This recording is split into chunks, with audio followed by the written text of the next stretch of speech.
Sir James Anderton, the Chief Constable of Greater Manchester from 1975 till 1991, not only said homosexuality should be illegal, but at the time that gay men began to fall victim to HIV and AIDS, he said, "I see increasing evidence of people swirling about in a human cesspit of their own making. We must ask why homosexuals freely engage in obnoxious practices knowing the dangers involved."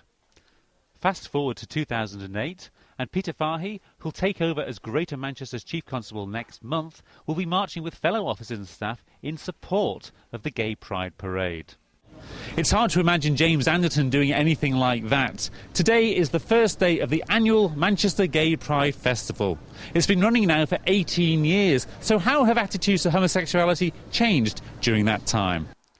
I went to James Anderton's house in Sale to ask him what he thinks now, but I was told he no longer gives interviews. People shopping nearby were quite relaxed over the whole issue. People are more into freedom now and all that. It doesn't bother me, actually. Each to their own at the end of the day. It used to be them and us.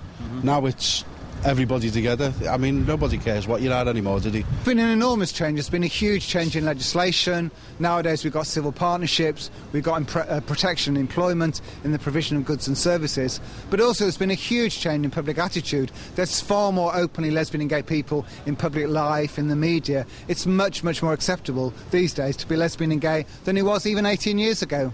Sergeant Julie Barnes-Frank will hold the flag at the front of the 300-strong police contingent in tomorrow's Pride Parade. It's so important that police officers and police staff go out there tomorrow and be proud of who they are and proud of supporting their colleagues as well. Because it's not just the lesbian, gay, bisexual and trans police officers and staff that are taking part.